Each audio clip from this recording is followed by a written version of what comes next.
I am Jim Kalbach. I'm the author of three books, actually. Designing Web Navigation reflects my background as an information architect, UX designer. 2007, that came out. And then 2016, A Mapping Experiences. And I just launched the second edition of that as well, too. So the second edition of Mapping Experiences is available where I've updated it. And in the update process, I tried to look at some of the changes that happened from 2016 to now, or about 2015 to 2020. And that's what I wanted to talk about here, some of the trends and some of the new developments that I saw and that I included in the book. I also wrote a book called Jobs to Be Done that came out last year in April of 2020 on jobs to be done. Maybe we get into that a little bit at the end, but that's not what I wanted to focus on here. I wanted to focus on the mapping experiences. So I got a lot to share, and I want to just dive right in. Just a brief background or my view of mapping in general and experiences. I'd like to start off with this quote from Steve Jobs in 1997.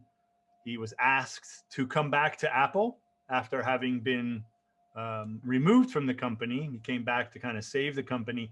And there's an all hands meeting in front of the whole company where he says this: you've got to start with the customer experience and work back toward the technology, not the other way around.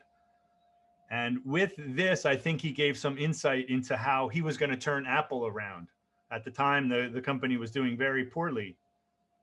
And what's kind of behind this vision here is to reverse the equation of software design and services at the time, and to start with the experience and work back towards the technology. And I think not necessarily because Steve Jobs said this, but around the time, if you look at the date there, 1997, that's around the time that, you know, human-centered design, user-centered design, UX, all of these fields were kind of coming together and became relevant to business. Again, not because of Steve Jobs, but there was a kind of a movement there. And this quote, I think, embodies the movement. Start with the experience, work back towards the technology, right? And what that did, though, is it kind of made experience an imperative.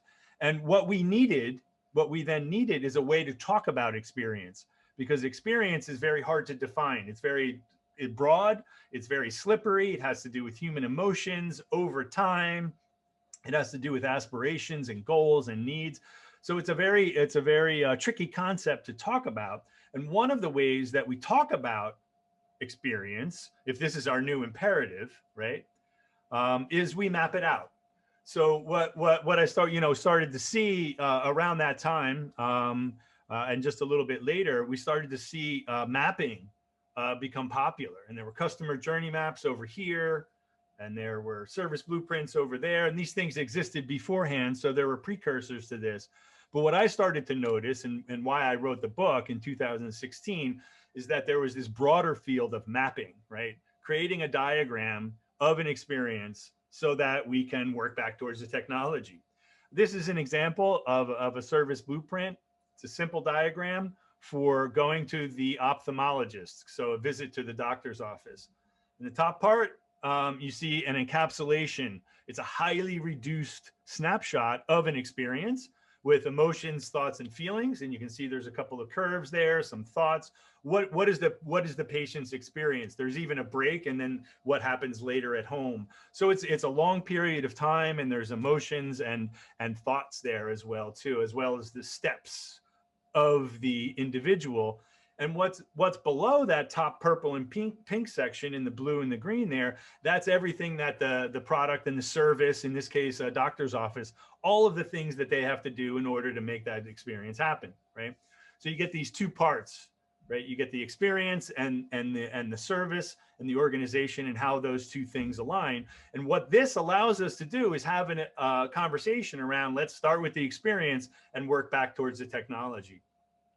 Because it's visual and very compact, you're able to have that conversation better, right? I could go out and do research on this experience and write a 20-page report that I send around to my team, right? But A, they're not going to read it, and B, if they do read it, they're not going to connect what's on page 3 with what's on page 17. So by having the diagram, it makes that fuzzy concept of experience tangible, right? Start with the experience, work back towards the technology. Now I have a snapshot of what we mean when we say experience and how my organization aligns to it. So what I started to see, 10 and 15 years ago is this kind of rise of mapping. And I think it goes hand in hand with where the market was going. Customer centricity, starting with the experience, working back towards the technology. And the visual aspect is really important too. I love this diagram from Jeff Patton's book, User Story Mapping. And we probably experienced this in our careers as well too, where you have a team of people and they think they agree, right? When they're just thinking by themselves until they put it out on the blackboard there, right? And that's the key part, right? Let's get it out so that we can negotiate what we really mean when we say triangle, circle, and square, right? So if we're talking about experience, let's put it out and make it visual, right? So that in the last frame there, we can negotiate reality, right? So that's just kind of my high level introduction to mapping. And I do, I'm not talking about a specific technique. So I'm not talking about customer journey mapping as opposed to service blueprinting or experience mapping or workflow diagram or a mental model diagram. There's lots of different ways to map the experience. I think fundamentally they all do the same thing. They allow us and our organizations to get a nice, tangible, concrete view of what the experience is so that we can then work out the right technology. Oh, and by the way, when I say technology, I don't just mean software or hardware. I also mean all the services, all the go-to-market motions, the support, the customer success, the sales motions. That's all part of the technology that you need as a business. You need to align all of those things to the experience, but then you also need to get the hearts and minds of the team aligned as well too. So there's lots of functions that mapping provides for us. With that in mind, these are the 5 trends that I kind of highlight throughout the second edition of the book. Facilitation, multi-channel and ecosystem design, journey management, and I'll talk about what I mean by that, employee experience, and then designing for the greater good as well too. I want to take each of these and just for a couple minutes, I want to talk about each one of them and show an example of each as well too. Now, facilitation, I do talk about that quite a bit in the first edition of the book. So it's not necessarily a new trend. I think, from 2016 until now, 2016 being when the first edition came out, what I'm starting to see is even more of an emphasis on facilitation than I put into the first edition. So I actually upgraded the 2 chapters around facilitating conversations around mapping, because really, ultimately, that's the function of the map, right? When you create a diagram, experience maps, it's not an external deliverable. In other words, it's not a product that you're going to show to customers. It's really to align the team. It's really an internal diagnostic tool. It's a diagnostic tool that allows your team to understand experience so that they can work back towards the technology. But there are no inherent answers that pop off of the map, right? Things don't just pop off of the map. Right? You have to facilitate a conversation. There's another layer of conversation and another layer of sense making that your organization has to go through. And that comes out through conversation, right? So I very, very much see the role of the map maker changes to the role of the facilitator. And that's part of mapping, right? It's not about the noun, the map. The map is just a springboard. It's the mapping, it's the verb mapping, and you need to make mapping actionable through facilitation. So mapping sessions, if you had a workshop or a discussion, would look like this, right? The map is in the background. People have pens and dot voting and sticky notes. They're standing up, they're having conversations around the diagram, right? Whether it's on paper, like here, or digitally as well too, right? How are you going to facilitate the conversations that you need to have in order to make sense of it? Where's the pain point? Where are our opportunities? What are we actually going to do with that insight that the map can give us? But we have to make that actionable as well too. So for instance, one of the examples that I point to in the book, this is one of the exercises that I almost always do in mapping workshops, right? I have a chronology and there are different phases to the chronology in the diagram. And I have the team grade themselves for how well we as an organization support the customer at each one of those phases, right? In this case, this was 1 through 6, with 6 being the worst grade that you could get and 1 being the best grade that you can get. And you can see here, we went into different breakout groups. There was one team that said, yeah, we're pretty good. We get a 3. And another group said, no, you fail. We fail. This is the same point in the diagram, right? It's 2 copies of the diagram here. When we got back together as a group, there was an instant conversation because there was something that one group knew that the other group didn't know. And it turned out they did. They knew some things that other group didn't know, and it was an aha moment for the company, right? For the team, because we had a mixed team of people, right? There were engineers, marketing people, developers, designers, business strategy people, all in the room, and they all heard the same stories why that one team failed us at that point in time, right? So it's those types of conversations that you also have to think and actually calibrate your mapping, the research and the diagram, heading towards those conversations, that you want to tell a story that is provocative, that is compelling, that gets that insight out, and then the sense making on top of it as well too. So you become a facilitator after you're the map maker. The second theme that I want to highlight, and getting a lot of questions about this right before the second edition came out, when I do workshops and things like that, around multi-channel. But there's also multi-stakeholder, multi-screen, and also ecosystem design as well too, right? Because we can talk about mapping an experience of a single product with a single persona, and that's fairly straightforward, right? But a lot of us operate in much larger contexts. We're in B2B situation, there's a dozen stakeholders, and there's lots of experience, and how do those collide, right? And then how do we make sense of that and see that, right? So I updated it. I think it's the last chapter actually, and I talk a lot more about multi-channel, multi-persona, and ecosystem design as well too. Here's a touch point matrix from Wolfgang. What's Wolfgang's last name in Stuttgart there? He wrote a book called Multi-Screen Design.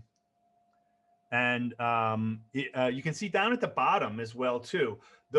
This is a regular touch point matrix, and I talk about that in the book. But down at the bottom, what he's really trying to coordinate are the channels and the screens that you're using, and trying to make sense out of that. When in this particular interaction for this persona, when are they using their mobile devices? When are they using a big screen? And what's the motion there? So you could take that last row and have a whole conversation and facilitate a whole workshop just around how your product, particularly if you work in digital products, your product moves from screen to screen, right? And how that motion affects the experience, right? This is all in service of trying to understand the experience. Wolfgang Nagel is his name in Stuttgart.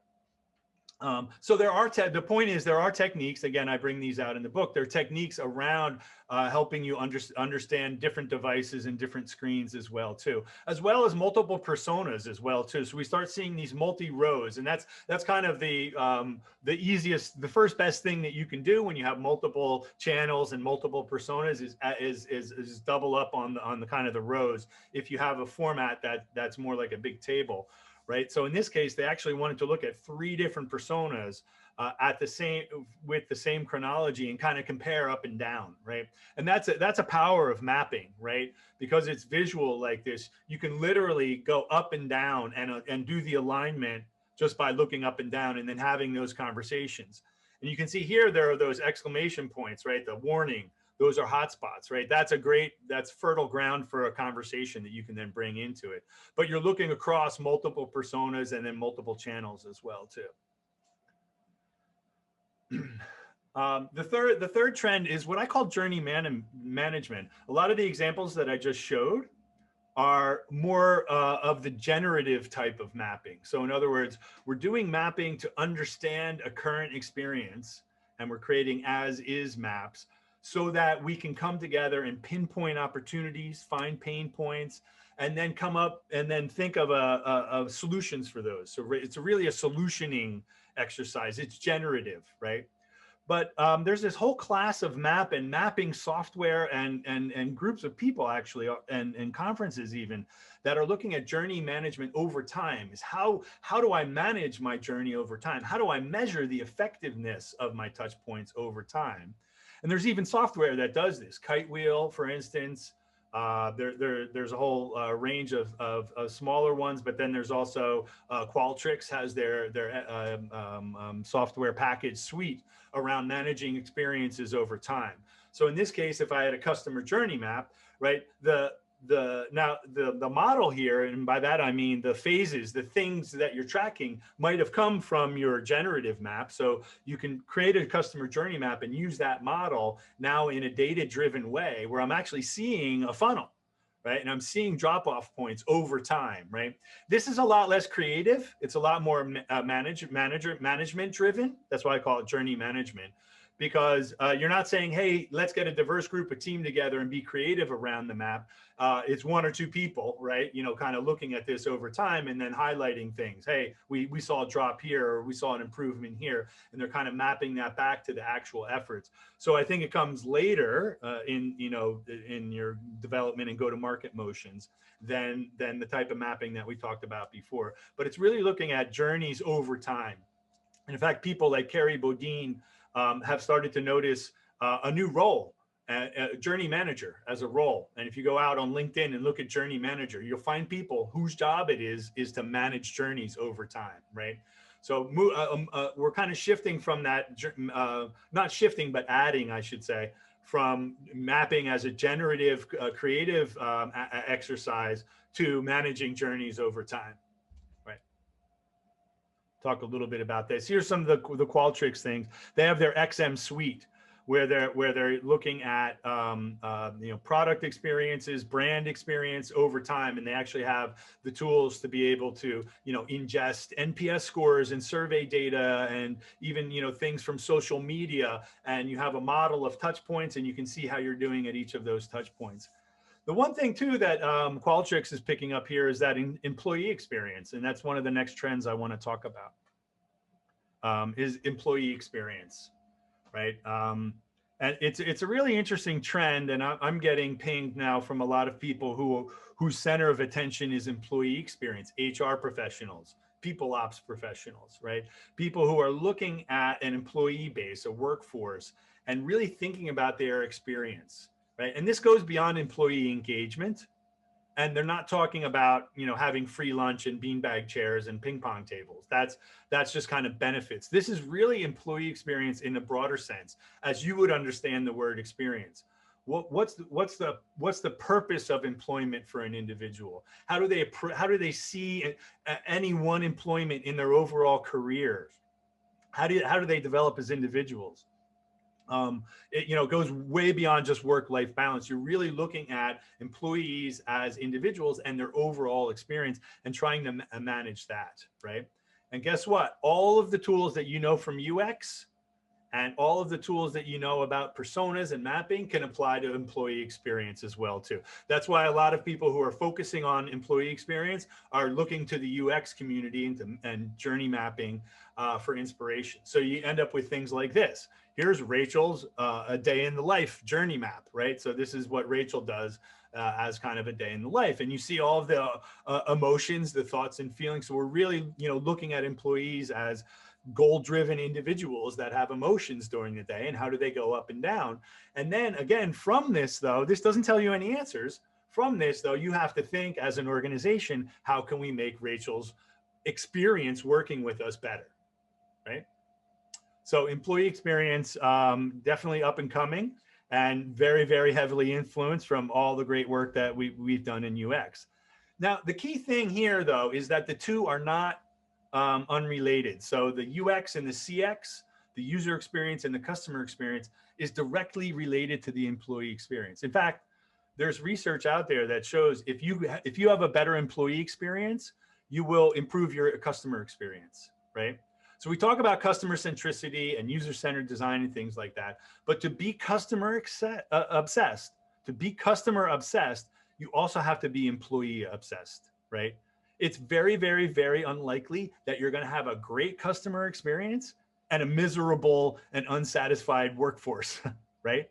In fact, the other is much more likely, right? If you have a workforce, if you have employees who align with your mission as a company and share your vision and feel that they have a purpose at work, who, when they feel like their voice is heard and they feel like they have a comfortable, safe work environment where there's trust and they're connected with their employees, right? That's the springboard into a great customer experience, right? It's unlikely that you're going to have the other way around. And like I said, there's research that shows that by improving your employee experience, you see direct gains on the customer experience side of things, right?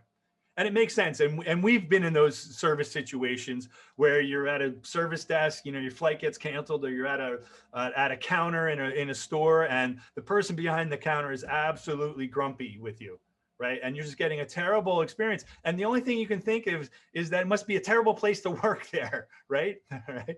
And the opposite is true as well too, right? When you get great, and then you ask the person, do you like working here? Yeah, I love working here. It's a great place to work, right? So the employee experience, the customer experience is kind of, you can see the employee experience through your customer experience, right? The two are related. The point I'm showing here is you can actually map the two together, right? And I have this great use case from my colleague Seema Jain. And she has this technique where you map the customer experience. I think this is like the onboarding flow here at MURAL or something like that at the top. And I know you can't read this, but the top is like our onboarding flow. And then we literally look at what's the employee experience, not what is the technology or just the touch points, but what are the employees at MURAL going through and who's involved at those touch points, right? And how can we make those people happier? And how can we make those touch points better by making the people behind those touch points better? So you're actually aligning the customer experience with the employee experience, all in service of a better customer experience. And the last trend that I wanted to talk to, and then I hope I see some questions coming in. At least that thing's glowing orange here on my side here in Zoom. So thanks for all your questions. I hope Yulia and Yuri, you help me sort through all of those. But the last point before Yuri and I talk, design for the greater good. When I wrote even the first edition, so mapping experiences, I actually didn't use the word user or even customer a lot. And you'll notice that if you go back and read it, I talk about humans, I talk about individuals, I talk about people, right? Because I didn't want the book to be about software UX, right?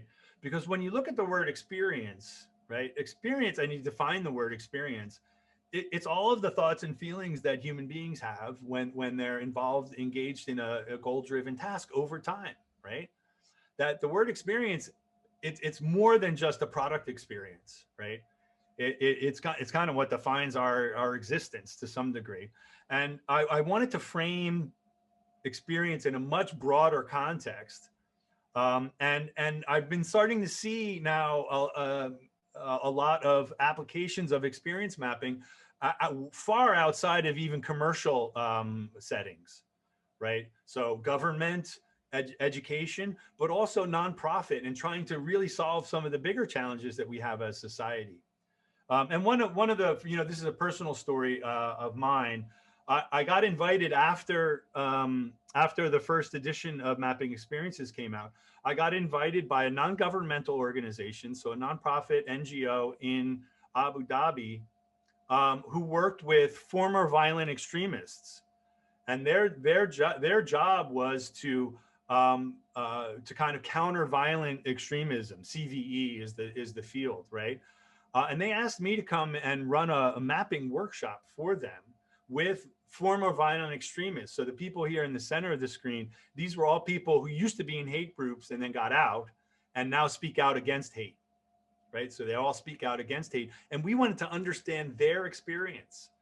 And the way that I did it, if you look at those pictures on the left and the right there, I used mapping experience. I used the techniques from the book, right? So far, far, far outside of software design. I'm not talking about conversion of a online shopping cart, or top of funnel, right? I'm talking about how can we use the techniques that we know, mapping experiences, to help solve a bigger challenge. Like, how do we help people get out of hate groups? So that was a fascinating project for me that really opened my mind. And guess what? After doing some research, I came up with a former journey map here, essentially. What happens after they get out of the hate groups? What's that journey after that, right? That's what this is, right? Using the techniques that we're familiar with. But there was also projects that I was involved in, designing for homelessness, right? It was an effort that got together designers to use our experience and our knowledge to help fight homelessness, mostly in the US, I believe it was centered, but just looking at homelessness in general. And guess what? They used personas and empathy maps, and you see down at the bottom a journey map. What's a day in the life of a homeless person look like? How can we use that view? How can we use that diagrammed map of homelessness to help find opportunities to fight homelessness? So the trends that I highlight throughout the book, if you get the second edition, it should feel familiar to you. The structure is more or less the same. Some of the content and the images are the same. I do have 40 new diagrams in there and 8 new case studies. But what I do is I highlight these themes more in the text. So facilitation, that your job as a map maker, you need to put your facilitation hat on after you create the map. Multi-channel, multi-persona, and ecosystem design. Journey management, thinking about journeys over time. Thinking about the employee experience. I have a whole new chapter on just an employee experience. And then a lot of the case studies and the stories that I tell are far, far outside of commercial settings and even beyond government and education. It's really designed for the greater good. So those are the 5 new trends and directions that I see mapping going, and I think they also reflect where the field is going in terms of experience design, service design, and fields like that as well too. So thanks for listening. We're going to take some questions now. We're going to take some questions from Yuri here. Just one quick public announcement. I also teach a lot on jobs to be done, and we have a course coming up on job maps. So mapping, but from a jobs to be done perspective. And you can check out more there at the Jobs to be Done Toolkit. So if you go to JTBDToolkit.com, there's some free downloads there, but we have a course coming up in about 2 weeks that I think might be interesting for some of you here.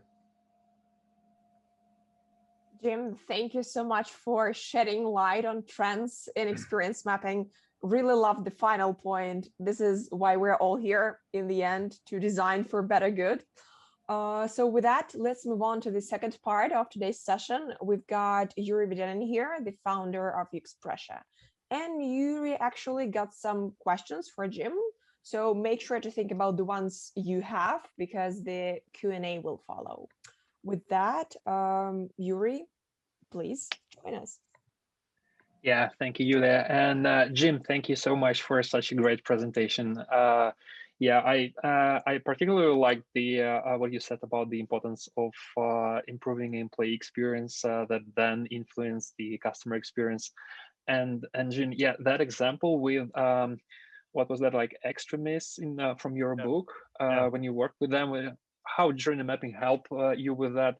This is really awesome. I always refer to that speaking to people now and referring your book, because yeah, that's like very great example how it might help not only in commercial organizations. So thank you so much for including that example in the book. I think that it's really important. My pleasure. I'm glad you found it helpful. Yeah, definitely. And yeah, I don't remember where exactly we met for the first time in real life. Yeah, it sounds like in meeting in real life, but maybe it was in Riga, maybe. Well, no, I think that was the second time we met in Riga.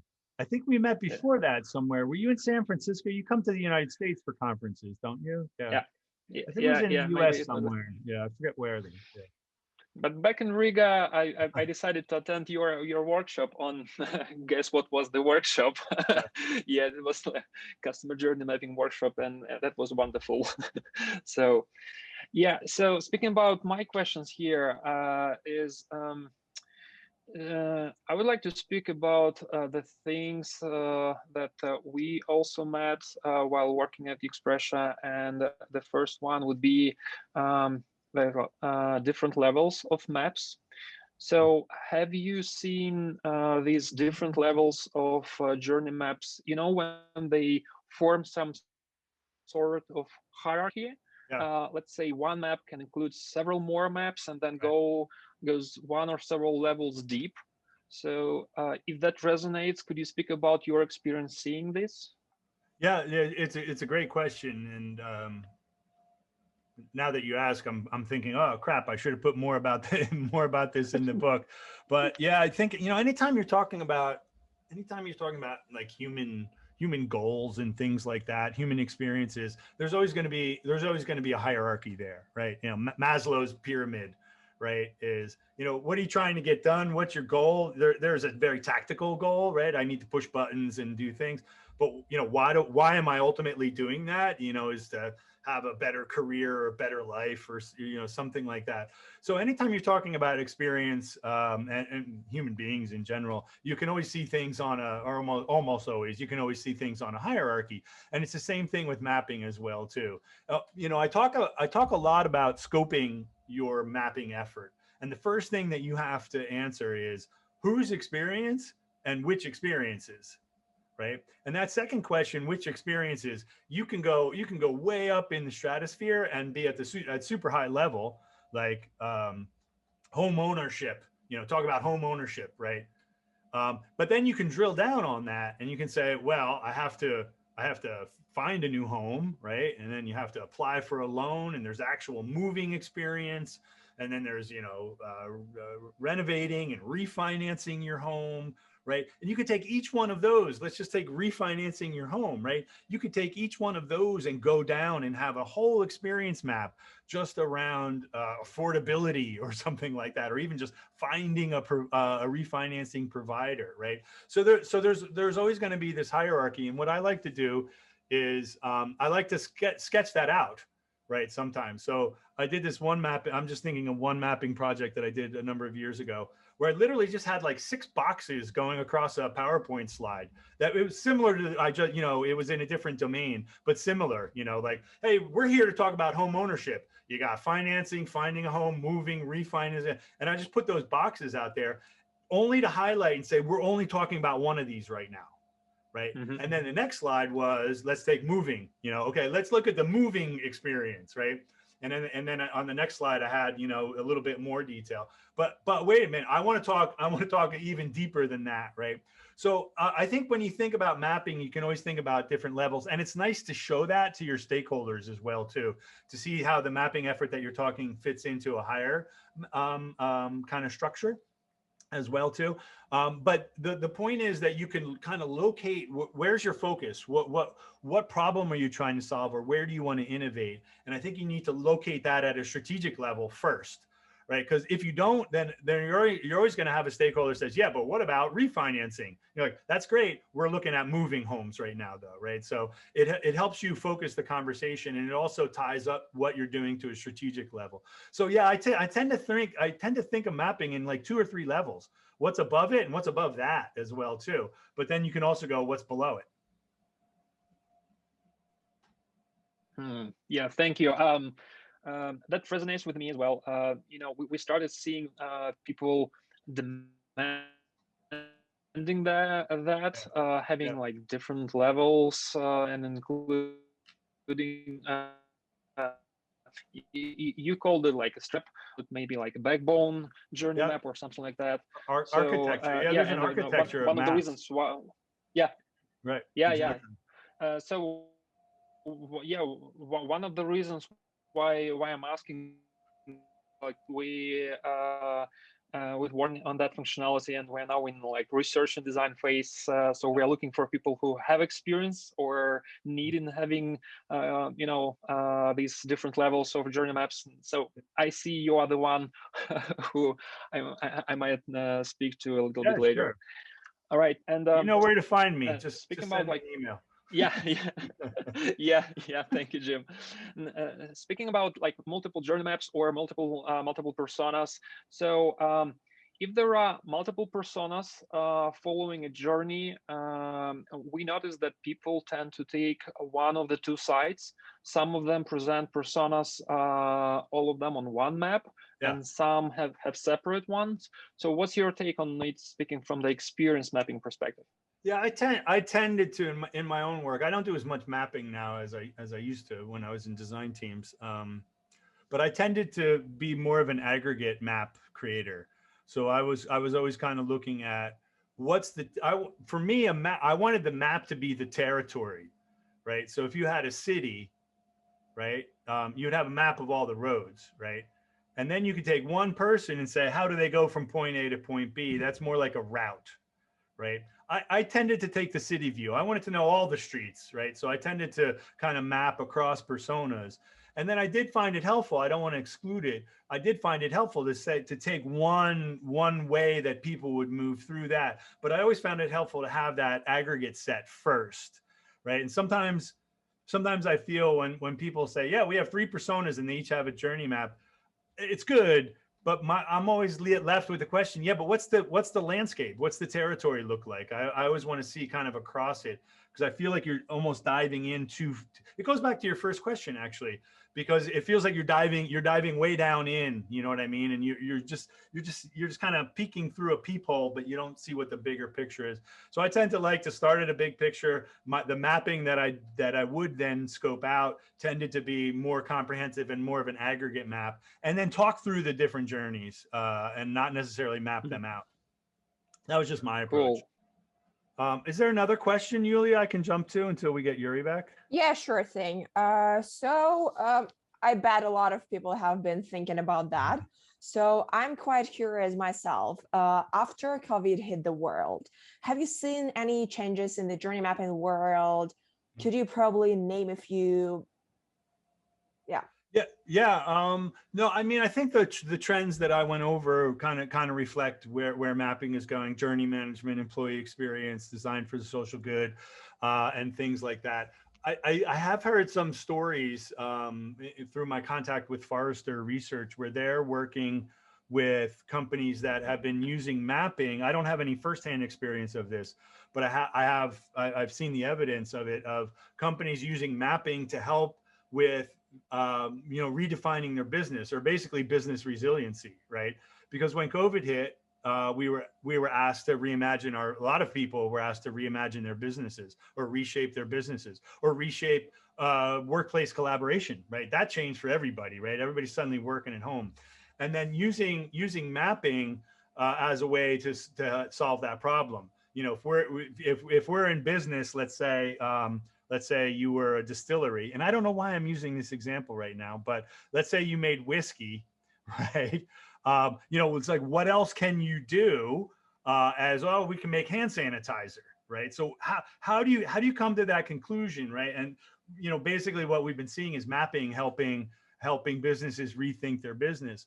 Right now, the big question that I'm seeing from the customers that I work with here at MURAL is, they're all saying, hey, we're going back to the office, right? They're going to be, the prediction is by fall, some offices will be reopened. And guess what? We're going to be mapping the employee experience to see what that's like to be working from this hybrid situation where there's a few people in the office and still half of them are remote, right? So I think COVID, I don't know if mapping changed, but I think it became maybe relevant in different ways to help with business resiliency, to help with things like, the change in the workforce and the change in the workplace, to help us shed a light into those fields as well. Hey, Yuri, welcome back. Yeah, hey, I'm back. Yeah, thank you. So we were just having a nice conversation here without you. I hope you don't mind. I don't. From what I heard right now, and I joined a little bit later, maybe. So you answered the question about the COVID, right? Yeah, a little bit. Yeah, I was getting into that. Yeah. Yeah. So following on that question as well, have you seen either increase or decrease in demand on journey mapping since the last year? Yeah. I don't know if it's increased or decreased. I mean, I think it seems to be increasing anyway right now. But it shifted a little bit, was basically kind of my answer there. It kind of goes back to my last trend, right? Design for the social good. Really, the point behind that is that I have a design background, and I think a lot of people on the phone probably have a design or customer-centered background and things like that. We're good at understanding human behavior. That's part of what we have to do, is observe data, observe people, talk to people. and then come up with some model. We need to make sense of that in some way so that our organization can act. And one key way that we do that is mapping, right? But if you kind of back up and you say, hey, we're good at understanding human experience, right? For me, that didn't change because of COVID. It's like, hey, we got a new employee experience, or we have to rethink our business. My mind just is like, okay, map the experience, right? And if you're not thinking about, customer journey maps or software, mapping my funnel, right? What's my conversion funnel? If you're not thinking at that level, and you're thinking about, we can map human experiences, to do it in COVID or pre-COVID or post-COVID, it's the same thing. It's give me an experience and I'll map it for you, right? Give me a human being and give me a human being trying to do something, and I can map their experience for you. Why? Because then we can find insight that maybe we wouldn't have seen otherwise, right? Maybe we can find opportunities that we wouldn't have seen otherwise, right? Got it. So from our end, we've seen, I would say, both trends, both increase and decrease at the same time for the last year. Okay. And from what we learned is that decrease happened because journey mapping for some companies wasn't considered the top priority, or right. let's say mission critical, and thus they started cutting costs on CX in the first place. And at the same time, other companies, they saw journey mapping as an opportunity, and they started creating more maps and personas and so on, just to go either digital or to improve their digital presence. And at the same time, that work from home stuff, the consultants, they switched from paper-based journeys, right. which some people miss, I know, and they switched to digital, so that led to some increase in demand. So that's what we've seen from you guys, right? Yeah, that makes sense. Yeah, Yulia, let me check with you. Do we have one question? Tell me. Yeah, we've got time for probably one more question from your side, and then we will move on to others' questions. Okay. Yeah, sure. What are the top 3 problems that you can name that prevent people from starting journey mapping or experience mapping activities in their companies? Yeah, that's a good question. Let me think about it for a second. I mean, my whole attitude is kind of take the hardest thing is to take the first step. So just take the first step. And I talk a little bit about some strategies on how to get going, right? So I think one of the problems is just a hesitancy that I don't know how to map, right? Or I've never done this before. Or I don't know if my organization really needs this or is going to like it. It's like, try it out. And you might find that it doesn't fit into your organization. That's fine too. Do something else. I'm not saying mapping's the only thing that you have to do, right? Because we all got day jobs and there's lots to do, right? There's lots of things to do. And mapping is just one tool. But I think just kind of taking that first step. And one of the best ways to do that is to bring mapping into an existing project that you might have, right? So if you're doing research, right, and you're going to go out and talk to people and write a report, why not express some of that as a map as well too? So just taking that first step. I've even attached mapping to like usability testing, right? It's a little harder to do, but like make it a rider, as we say, an appendix on another project, and just take that first step. Because I often find that mapping is something that stakeholders don't know they need until they see it. Right. So there's a little bit of a chicken or an egg. And I say break that cycle of which came first, the chicken or an egg, and just get something out there to respond to and to take the first step. So to answer your question, I think there's a little bit of hesitancy as well too. I think the other thing is it's often seen as big upfront research because we don't have the time and we don't have the budget to give you to do this. Again, you can attach it to an existing project, but you can also make it light and informal. Some of the diagrams that I showed were, kind of high gloss, right, done in Photoshop and things like that. And they did take a lot of time to do the research and the diagramming as well too. But you can create a map in a couple weeks. I talk about rapid mapping. I actually have a whole paper out there. I don't know if it's still out there. My publisher put it out there around 2016, 17. It's called Rapid Mapping. Right, where in a couple, you're almost thinking like a sprint, format. Within a couple of weeks, you can scope the mapping, do the research, create a map, and then schedule a workshop, all in about 2-week period, right? So if you're getting pushback because they don't want the big upfront formality, don't make it formal. Do something more informal, because you can get some of the same insight, right? It's not about how graphically polished your map is. That's not the point. The point is, how much insight can we gain? Can we find opportunities that we wouldn't have been able to see otherwise, right? And you can do that with a row of sticky notes, or quickly in your tool, Expressia, right? It's really easy to get going and to get something down that you can do fairly quickly. Cool. Yeah. Thank you for sharing that. Well, that was two things. You asked for 3. I only gave you 2 though, but I'm going to end my answer there though. I know that you have more, but yeah. I don't. Those are the only 2 I can think of right now. So. Save some time for other. All right. Yeah. Thank you. And yeah, thank you for thanks for having me, referring to UXPressia as well. Appreciate that. Yulia, so yeah, do we have more questions from the audience? Yeah, sure thing. We've got a lot, so probably trying to squeeze in within the time given. Jim, Yuri, thank you for an insightful discussion. So the first question is from Beatrice here. Do you have any tips for mapping online and engaging the team in conversation with the whole COVID scenario, obviously? Yeah. Trying to think of how I can answer this question without saying MURAL, but I gotta say MURAL, right? So I work for a company called MURAL. It's a digital whiteboard, and unlike UXPressia, it's really about the conversation. So MURAL is a place to have conversations.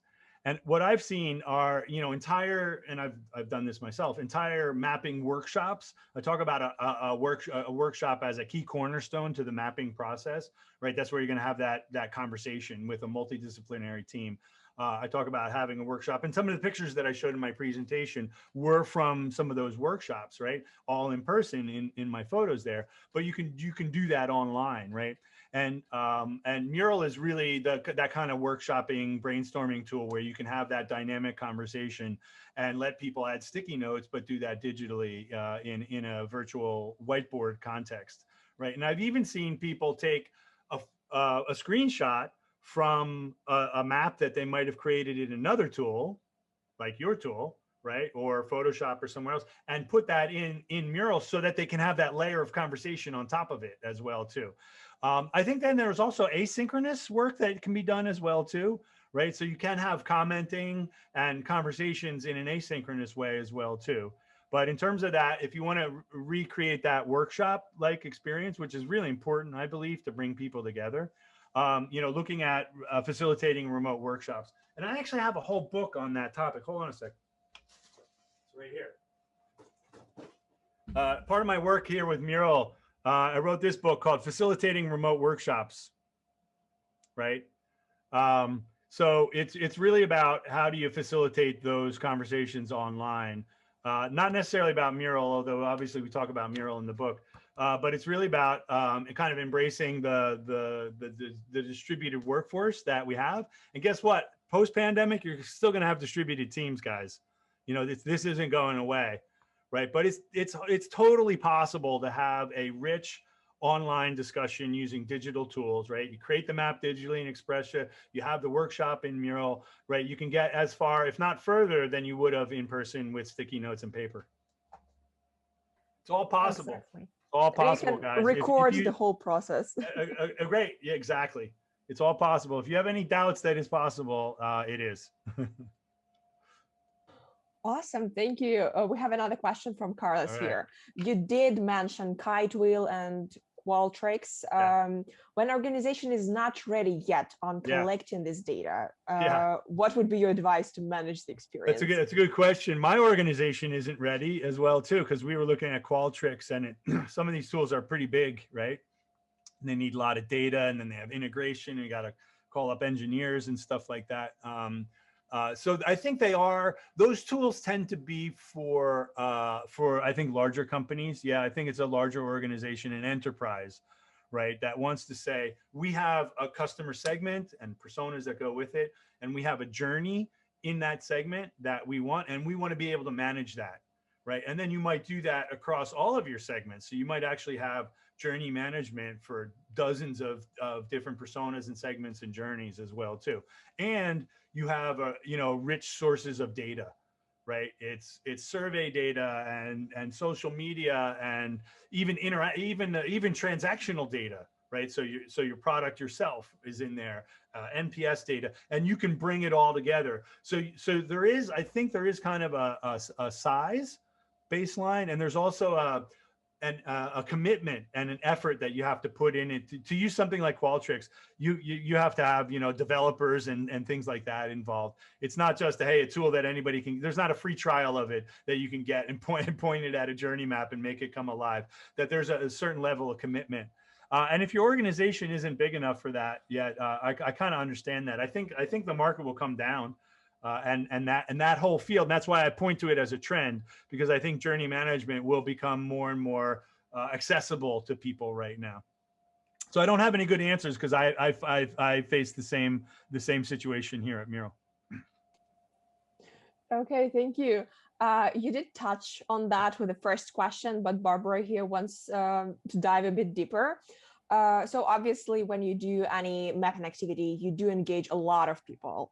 So when mapping for a broader context, she wonders if you have any tips on sense making to make mapping more tangible for employees when facilitating, let's say, blueprint mapping workshops. Do you have any quick wins, quick tips for quick wins for engaging and not extending the whole conversation? Sure. I think first of all, it starts with empathy, and by that I mean using the map as a way to let all of those people that you invite get into the shoes of the customer or the user, right? And not trying to find solutions, but just using the map as empathy. And I have some techniques that I put in the book. But one thing that I like to do is just have people read through the diagrams. Right. So very often what I'll do is, depending on the size of the group, I mean, you have to design the experience depending on your situation. But let's say I have a dozen stakeholders. What I might do is break up into different breakout groups and give them each a third of the journey map. Right. So say, hey, you take care of the first part, you take care of the middle part, and you take care of the end part, just to give them a little bit more focus, but then go deep and actually give them a task, like to find what's missing, or to pick out if you had to tell the other two teams, what are the top 3 things that they have to know about that part of the journey, right? And do that in breakout groups, and then come back together, and then you share what you learned, right? That's just one example. You don't have to break it up into chunks, but sometimes I find that helpful, because otherwise you're just looking at the top level and you never get into the detail. The point is, before you start coming up with solutions, provide an activity that engages the participants in your workshop with the diagram itself. Because if you flash that thing up on a PowerPoint slide, or if it's up on a poster in the room, that doesn't mean they're actually going to engage in it and read it, right? They might say, oh, it looks pretty, right? You don't want them to say it looks pretty, right? It's nice that it looks pretty, by the way, because then it's compelling, but you want them to get in and understand the pain points, right? So build that into your workshop with an activity that gets them into all the details, and give them a scavenger hunt, like find the top 3 insights that were new to you, right? Or what did you learn from this? The next thing you want to do is so that's just using mapping as an empathy building tool, right? Then the next exercise that I might do is trying to find your opportunities. So that's where you can do things like dot voting or grading yourself, right? That type of thing. So you give everybody a sticker and say, what's the most important point in this experience for us? And what's the most important point for the customer? One of the slides that I showed actually had that. There were 2 different colored dots, right? And guess what? If you do that and then take a step back, you can see where there's a cluster of your dots and a cluster of the customer dots, right? Okay. Let's take that now and make sense of that. Let's take that, and that's the thing that we're going to then use as an opportunity point, right? What are the problems inherent in that cluster as well too? So in the book, I do give some more concrete activities. But I encourage you to think about plays or techniques or exercises that you can do on top of the map to make it more of a curiosity exercise, so that people lean into it and actually engage with it. With you can look at a book like Game Storming. If people don't know the book Game Storming, it's essentially a collection of like techniques that you can use. But you need to think about like game storming for journey mapping, right? Oh, there's a good book, Yuri. We should write game storming for journey mapping, right? A layer of activities there. Not that I want to write books. I don't know why people volunteer me to write more books. I just volunteered myself to write a new book. Writing books is a terrible thing. I don't know why I just did that to myself. I'm not writing this book, by the way. So can you cut this out of the recording right now, this whole thing? I did not volunteer to write this book, but it would be a good book for somebody on the call to write. And it would be, exercises and games around journey mapping. And it would be like a collection of all these activities that you can do. But be creative. You're all creative here on the phone, on the call here, but be creative about how you can engage people and empathy, and then finding your opportunities, right?